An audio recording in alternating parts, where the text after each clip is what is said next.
शेख रशीद साहब की गिरफ्तारी के बाद उन्होंने भी जो है आज बात की। उन्होंने कहा कि मेरी जान को खतरा है और अगर मुझे कुछ हुआ तो हुकूमत जिम्मेदार होगी। देखें, बात यह है सारी कि ये जो सियासी अदम इस्तेकाम है ना, ये नहीं थमेगा। मैंने आपसे कहा ना, गिरफ्तारियां देखिए, वो लोग भी यहाँ पे बैठे हैं, आईएमएफ के लोग भी यहाँ पे, उनकी टीम मौजूद है, वो भी देख रहे हैं, सब हो रहा है मामला। इस वक्त इस अदम इस्तेकाम को बहुत ज़्यादा बढ़ाने की ज़रूरत है। इमरान रियाज जो है उनको गिरफ्तार किया गया, फिर उनको आज रेबो रिहा रिहा हो किया गया गए। जी। शेख रशीद साहब का मामला कहाँ जाता है, मरी की तरफ, सिंध की तरफ, क्या?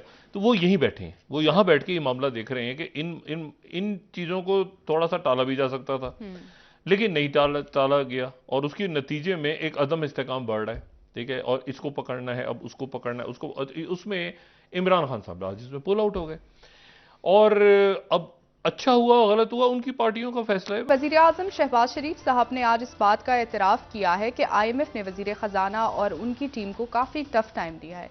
उनकी टीम को टफ टाइम से क्या मुराद है कि अवाम पे मजीद बोझ डलने जा रहा है या वो शराइत नहीं मानेंगे इस वक्त? देखिए, सबसे पहले तो जो आज एपेक्स कमेटी का इजलास हुआ है, जी। और उसके साथ ही फिर एक ऑल पार्टीज कॉन्फ्रेंस बुलाने का ऐलान हुआ शहबाज शरीफ साहब की तरफ से। अब उसमें तहरीक इंसाफ ने इमरान खान साहब ने जाने से इनकार कर दिया, आज भी अटेंड नहीं किया, और जो 7 तारीख को है। अब मुझे नहीं पता कि उस एपेक्स कमेटी में चूंकि सारे हुकूमत के ही लोग थे और पीटीआई का कोई नहीं था उसमें, जी।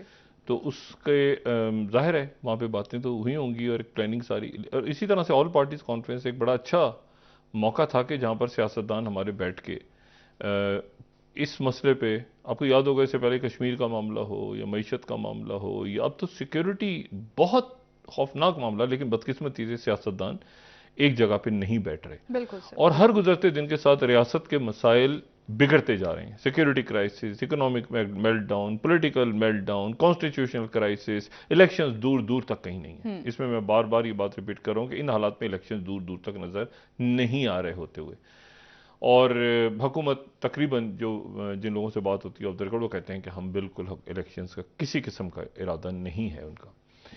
अच्छा, अब यहाँ पर यानी बयान तो आ रहे हैं, लेकिन इलेक्शंस ये कि होंगे नहीं होंगे, क्या होगा, अभी दूर की बात। उससे पहले जो बहरान खड़ा हुआ है वो हमारा माशी बहरान खड़ा हो गया। और माशी बहरान क्या है कि हमारे 3 दिन तक तो उनसे मुज़ाकरात होते रहे हैं, क्या हुए हैं, क्या फ़ायदा हुआ है, क्या रिजल्ट निकला है।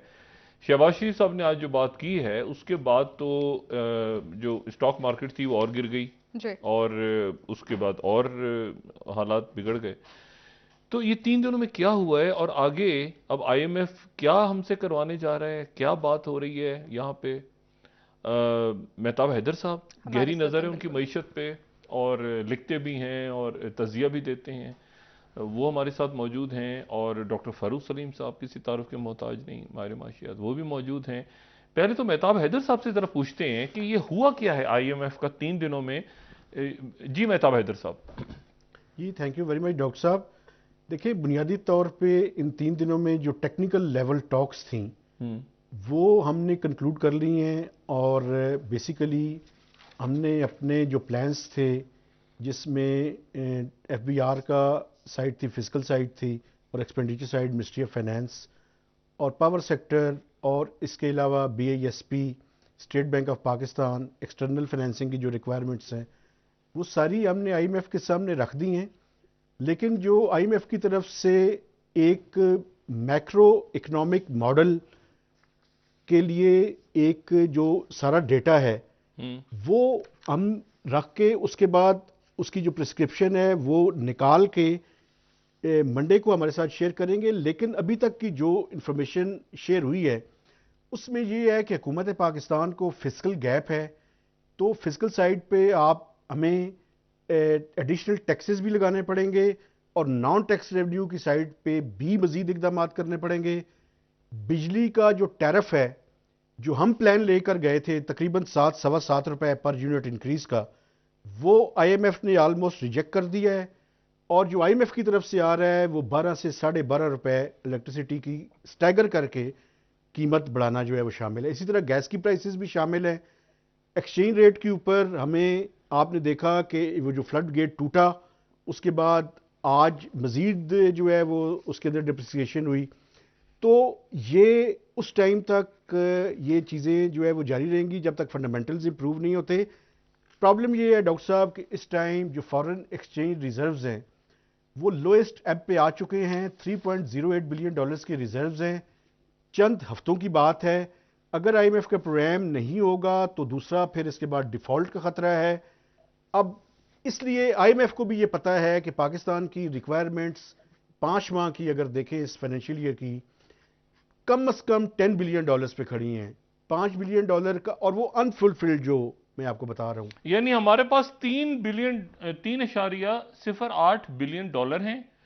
अच्छा, इसमें ये वो डॉलर है ना जो बाहर के मुल्कों ने रखवाए थे कि हमने खर्च नहीं करने, ये वो 4 बिलियन है ना उसमें ये से बेसिकली डॉक्टर साहब इसमें डिपॉजिट सऊदी अरब के भी शामिल हैं, इसमें चाइनीज़ भी डिपॉजिट शामिल हैं, इसके अलावा बाकी ममालिक के हैं। अगर उस हिसाब से देखें तो फिर तो नेगेटिव के अंदर है। लेकिन बुनियादी तौर पे जितने लिक्विड रिजर्व्स हैं हमारी रिक्वायरमेंट उससे ज़्यादा है। और ये एक ऐसे वक्त में है जब एलसीज नहीं खुल रही, कंटेनर्स हज़ारों की तादाद में हमारे पोर्ट्स पे खड़े हैं। ये क्राइसिस लाइक सिचुएशन है। अभी यहाँ पे बात ख़त्म नहीं होगी, इसका सेकंड और थर्ड राउंड जो है वो आएगा। अभी आप ये देखें कि सप्लायर्स जो हैं वो फोर्स्ड मेजोर की क्लॉजेस को इन्वोक कर रहे हैं, क्योंकि उसकी वजह ये है कि वो कहते हैं कि जब हमने आपके साथ कोई चीज़ सप्लाई करने का मुआहिदा किया था तो उस टाइम डॉलर का रुपी डॉलर रेट जो है 220 पे था, आज 278 पे खड़ा है, तो हम ये चीज़ सप्लाई नहीं कर सकते। एलसीज नहीं खुल रही उनकी, और इसके अलावा जो फैक्ट्रीज है वो बंद होंगी, तो एक डिफॉल्ट का खतरा वहां पे भी, डोमेस्टिक साइड पे भी वो क्राइसिस आगे चल के आएगा चंद दिनों के हमारे अंदर। पास कितने दिनों के पैसे रह गए हैं हमारे पास? मैं जरा सादा अल्फाज में पूछूं आपसे। मैं समझता हूं डॉक्टर साहब, हम 2 से 3 वीक से ज्यादा गुजारा नहीं कर सकते। अच्छा, हमारी इंपोर्ट्स की रिक्वायरमेंट्स 2 वीक से ज्यादा की नहीं है हमारे पास। और दूसरी बात ये है कि इस टाइम अगर आईएमएफ का इस टाइम टॉक्स कंक्लूड नहीं होती 9 फरवरी को, तो उसके बाद ये क्राइसिस बहुत सीरियस होगा, और सीरियस क्राइसिस जो है वो ट्रिगर हो जाएगा। इसलिए हुकूमत जो है उसके पास चॉइस कोई नहीं है चॉइस के कि वो इन सारी बातों पे जो आईएमएफ की प्रिस्क्रिप्शन है इस टाइम, उसकी डिक्टेशन को कबूल करे और वो सारी चीजों पे अमल करे। अच्छा, ऑयल की प्राइस और बढ़ाने जा रहे हैं। तेल की अभी 35 रुपए तो बढ़ी है, पेट्रोल की और बढ़ाने का है इरादा? देखिए, आईएमएफ की 3 इसके ऊपर जो है जी फिसल साइड पे कंडीशन 3 वो हैं हुकूमत पाकिस्तान के पास। कोई एक हमने उस पर अमल दरामद करना है। अक्रॉस द बोर्ड जीएसटी का रेट 1% बढ़ा दिया जाए। पेट्रोलियम प्रोडक्ट्स के ऊपर, दूसरी है कि पेट्रोलियम प्रोडक्ट्स के ऊपर हम 17% जीएसटी लगाएं। तीसरी ये है कि हम ये जो पेट्रोलियम लेवी हमने लॉ के अंदर 50 रुपए की मैक्सिमम लिमिट रखी हुई है, इसको बढ़ा के 70 या 80 रुपीस कर दिया जाए। ओहो, अब ये तीनों चीजें एक ऐसे वक्त, थोड़ी सी इंटरनेशनल मार्केट में प्राइसेस जरा नीचे आई हैं, लेकिन ये जो कंडीशंस आईएमएफ की आ रही हैं तो इसके नतीजे में आप देख सकते हैं कि अगर तीनों में से जो भी शर्त हमने मानी, उसके नतीजे में एक तो ओवरऑल इन्फ्लेशन भी होगी, और खासकर पेट्रोलियम और ये जो बिजली की प्राइसेस है इनमें इजाफा करना पड़ेगा। अच्छा, यानी मैं ये कहूं सादा अल्फाज में कि आईएमएफ और हमारे दरमियान कोई बेहतर बात नहीं हुई, कोई मुनासिब बात नहीं हुई अभी तक, और एक जो भी अगले आने वाले दिन है उसमें महंगाई का बहुत बड़ा तूफान आएगा अगर हम आईएमएफ के साथ हमारे मामला तय हो गए तो भी। डॉक्टर साहब, आप ठीक कह रहे हैं, आईएमएफ के साथ अगर हमारे मामला तय हो गए तो इन्फ्लेशन बढ़ेगी, लेकिन अगर आईएमएफ के साथ मामला तय नहीं होते तो फिर इन्फ्लेशन कहां पे जाएगी? फिर तो शॉर्टेजेस और इन्फ्लेशन की कोई फिगर जो है वो मेरे ख्याल में डिस्कस ही नहीं किया जा सकता, क्योंकि उसकी कोई लिमिट ही नहीं है। इन्फ्लेशन से मुराद महंगाई है। महंगाई, जी बिल्कुल महंगाई। अच्छा डॉक्टर फरूख सलीम साहब, आप एक तो बताएं कि इसको कैसे आप सूरत हाल को देख रहे हैं? आप क्या तवक्को कर रहे थे कि ये सूरत हाल डेवलप होगी? और ये बताएं कि ये 5.2 ट्रिलियन का ये जो कह रहे हैं आईएमएफ वाले के डेट सर्विसिंग करें, इसको जरा समझाएं। ये तो बहुत खौफनाक बात है। गालिबन कैसे देख रहे हैं आप हालात को? डॉक्टर साहब, आईएमएफ के हवाले से मैं समझता हूँ कि जो जब शुरुआत हुई थी तो 5 बड़ी शराइत थी। उसमें मैं समझता हूँ जो सबसे बड़ी शर्त थी उनके आने से पहले की, वो ये थी कि आप रुपए को इसकी हकीकी वैल्यू पे लेके आएं, रुपए को, जो रुपए और डॉलर का जो मार्केट का तयन है, ये आप खुद से ना करें, ये मार्केट को दें।